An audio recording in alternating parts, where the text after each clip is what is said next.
Hello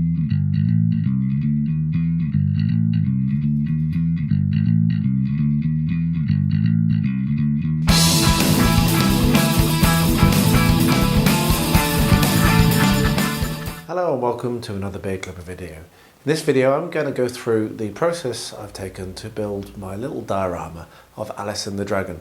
Now I found this sculpt on Thingiverse or My Mini Factory, I can't remember, but there will be a link in the description below if you want to get involved. And the scene interested me so much that I downloaded it, printed it as large as my build plate would manage, not having the skills to split so I could print it any larger. And actually that turned out to be perfect and I had a lot of fun making this. So this video shows me painting it as well as making the nice dioramic base, and I really hope that you enjoy it. Please let me know in the comments below if you do. I do reply to all your comments and I love hearing from you, so don't be shy, make yourself known, and yeah, thank you very much for watching this video, I appreciate it, and I'll see you again at the end. I need another project, like I need another hole in my head. However, here is another project. I was trolling through Thingiverse, as you do when you've got a 3D printer, and I came across this wonderful looking sculpt called Alice and the Dragon. I will link to the thing in the description below. And I was inspired by it because I wanted to do a diorama, so that's what I'm going to do. So I've printed it out as absolutely as large as I can on my printer, and now I really want a bigger printer because while this looks amazing, I would love to have this larger, and I don't really want to get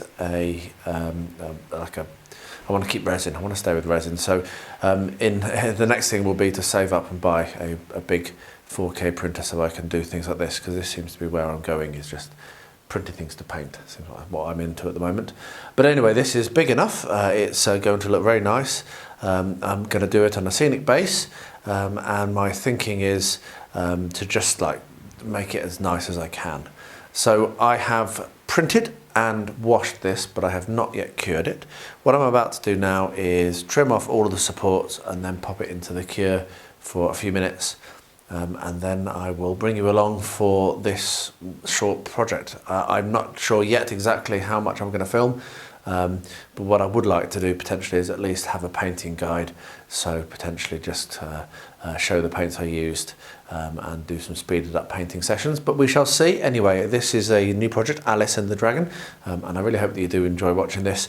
And I'm just really impressed with my printer, which is why I'm having so much fun with it at the moment, and printing out so many cool random things. So that was a right pain to clean up because, yeah, it's very fiddly, very fun. The wings are even see-through, but the purpose of this clip is not to complain about that, but to show that Lego really is one of the most useful things I've got.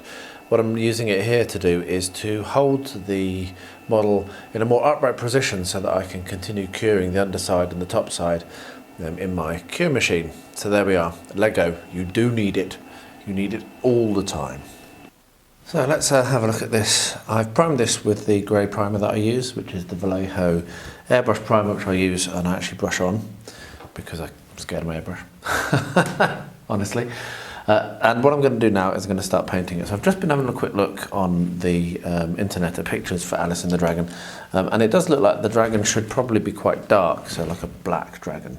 However, that's not what I'm going to do because I don't want to, so I'm not going to do it. What I'm going to do instead is I'm going to do kind of a purpley dragon because it's my dragon and I'm painting it how I want.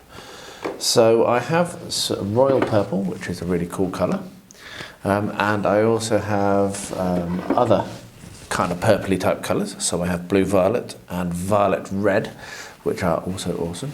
And the last purple I have is called purple. Oh dear, didn't really turn that right. There we are, purple. So I have 4 different purples here, and what I think I'm going to do is I'm going to start with the royal purple, and then I can go up and down from there. As you can see, violet red is a little stronger, purple is a little stronger, and the blue violet is a little lighter. So I have a little bit of a range there in these colours to work at this. I will then be looking at my colour wheel and probably will be highlighting or pulling out some of the kind of spikes and lumps and bumps on the back of the dragon.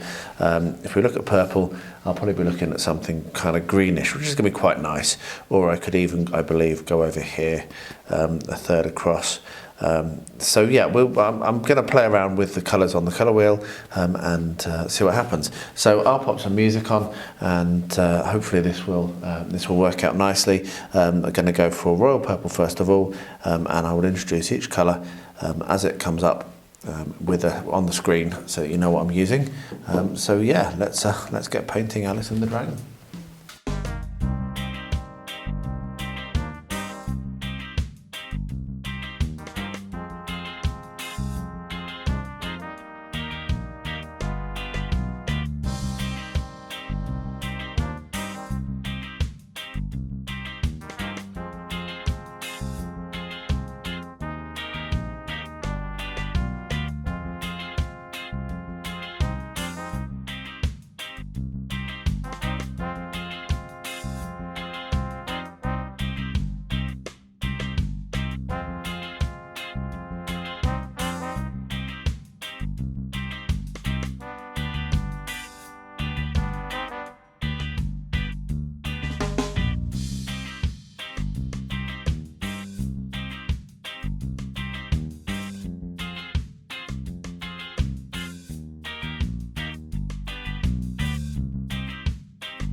As you can see, I've done the royal purple, and I actually have done 2 coats of it, 2 thin coats, as one should.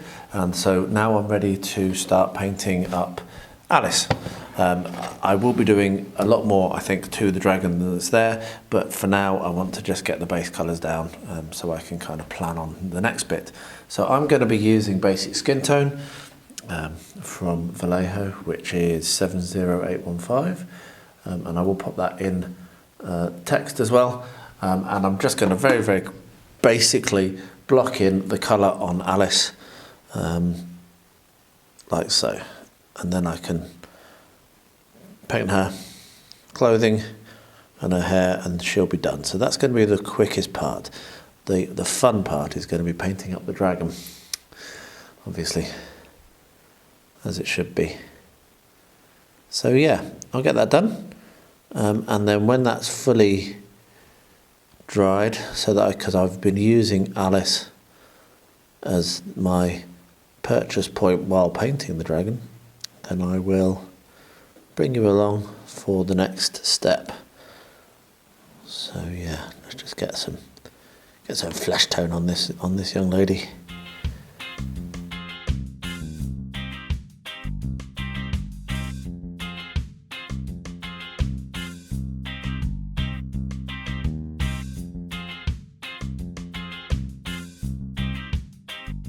So that's a good first coat of the skin tone down. It's not perfect, but I'll do another couple. So what I'm going to do now is I'm going to do the spikes and the bumps and the lumps in lime green from Vallejo. So yeah, so again, I'll try and run the camera. If I can stay in shot, then you'll see it, and if I don't stay in shot, then you'll know, because the the filming will stop. But I'll bring you back when it's done either way to show you what it looks like.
Well, there we are. Pretty happy with how that looks. I'm going to let that dry and take a bit of a rest, because I've been painting quite solidly now for a little while. Come back maybe with a little bit more purple just to touch up where I've gone over with the green. And then look at maybe highlighting the purple as well. But yeah, that really, really looks beautiful. I'm very pleased with how the green and the purple work together.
Well, this hasn't happened for a little while, but I forgot to turn the microphone on. So what we have here is me talking about the basing for the Alice and the dragon. So my idea is that the dragon and Alice are sat in a little dell in a little hollow with a tree going over the top of them, and I'm going to use some modelling compound to build up the banks of this dell, and it's only going to be the very edges of the banks which are actually on the diorama. So I'm using a pencil to mark out where those are going to be, and then I will mix some of the modelling compound and get that smoothed in place. So sorry for the lack of real-time audio. That's what's going on. Make sure that my microphone's on this time, and this is dried. So what I'm going to do is come along, as I say, and I'm just going to paint it all black. And I'm not only going to paint the top black, but I'm going to paint the sides and the bottom. I've decided I'm not going to paint the tree, so I'm going to paint that with PVA to seal it. So I'm not going to paint the tree black, because I'm going to leave it with its natural colours, because actually it's quite a nice natural colour, it works quite well. So I'll get that done. Probably take application now, let that dry, which doesn't take very long, and then turn it over and paint the bottom. And I'll bring you back for the next step, which will be applying the texture. I'm going to put a little bit of sand on this, I think, just to give it a little bit of dirt texture underneath the grass. So yeah, I will bring you back for that next step shortly. That's gone on nicely. I did a couple of coats and I'm happy with that. So what I'm now going to do is I'm going to come along, just move that right out of the way, and I've got my terrain paint here, my brown terrain paint, which is basically paint and PVA with a bit of water. Give it a bit of a stir, and I'm going to come on, I'm going to paint it on the top quite thick and then scatter sand on, because I do want to have some texture, and I don't want to have it black completely underneath the grass. So once this is on and dry with the sand, then I can do the static grass. So I'll just get this done, be able to paint the whole thing as one, and then throw some sand on it.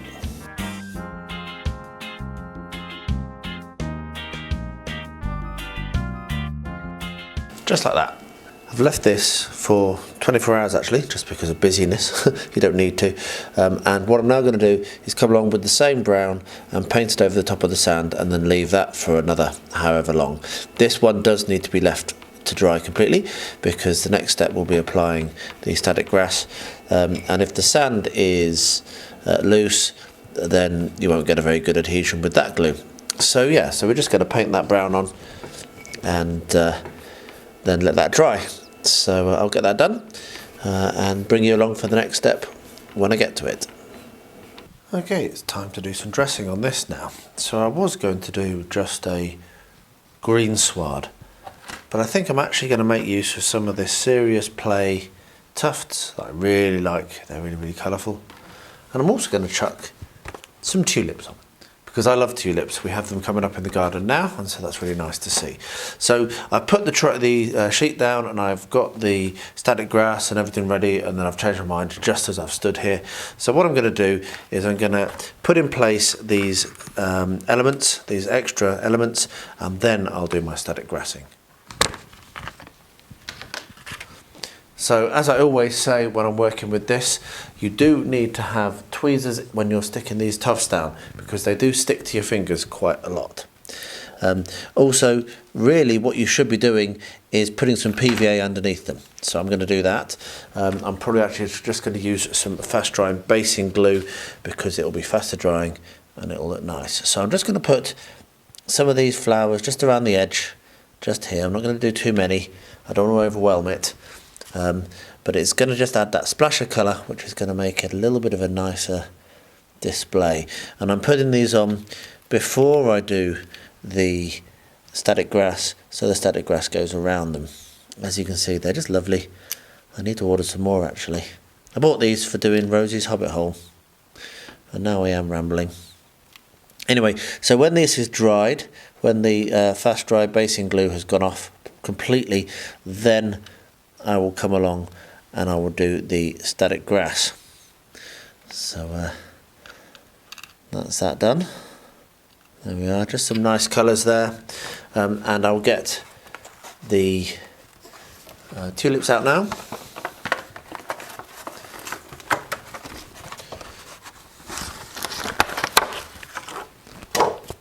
They didn't want to come out of their pot.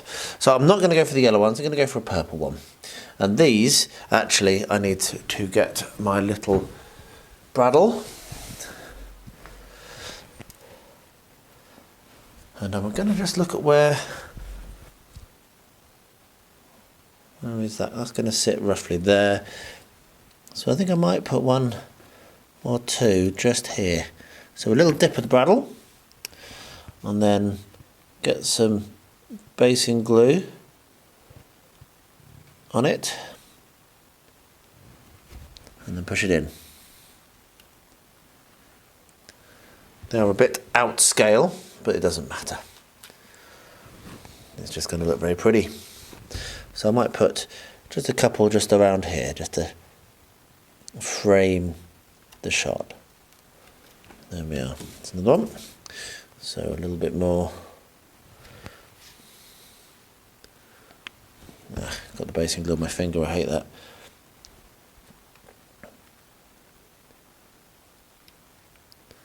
And maybe one more.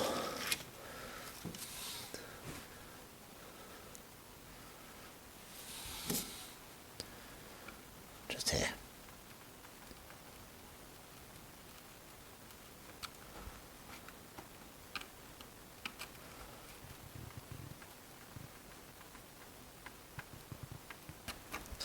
Oh yeah. Right, so I'll let that dry and then I'll come back and I'll do the static grass. It's my project and I can change my mind if I like. And I have changed my mind. I've decided that I'm not going to go for static grass over the whole thing. I'm actually going to put a coat of my shop bought flocking material over everything. I just was stood kind of like tidying up, looking. I might need a bigger brush for most of this. And I looked up at it and I thought, you know what, that actually is going to be exactly what I'm looking for in terms of the what I want this to actually look like.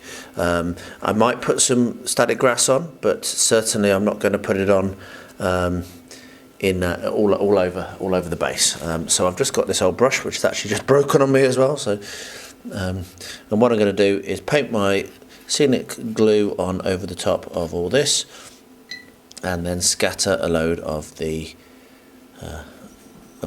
flock on. Now my normal is to do a mix of at least 2 if not 3 colours, but I think for this one I'm going to just do 1 and see how it looks. If I don't like it I can always come back and add some more. So we'll use the big brush to do the big areas, and then I'll come in with the little brush and pick in around the flowers and what have you. Because I really want this to be a full covering of flock. So I'll put some music on and get this done.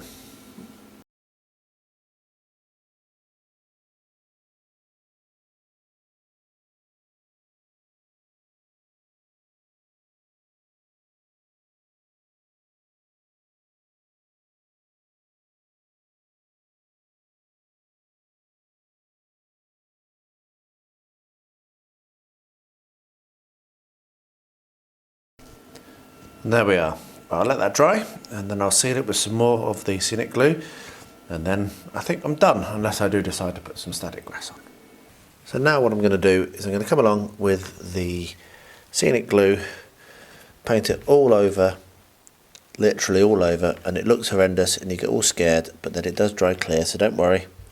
This will seal the flock completely in place, make sure that it doesn't move, so you don't have to worry about knocking it or whatever. It's really a good idea if you're doing gaming terrain, and I do it for everything because I'd rather have this stay than go.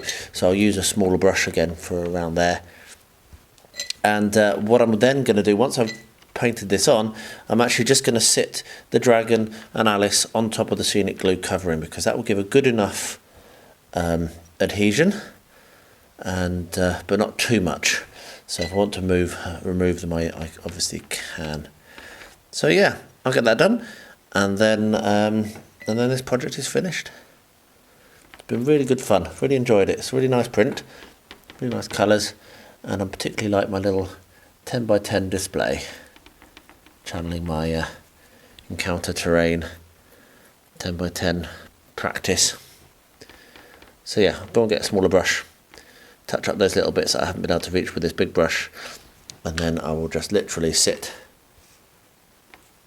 like that on, and that will give enough of a hold. So I'll let that go to dry, and I'll show you what it looks like when it's finished.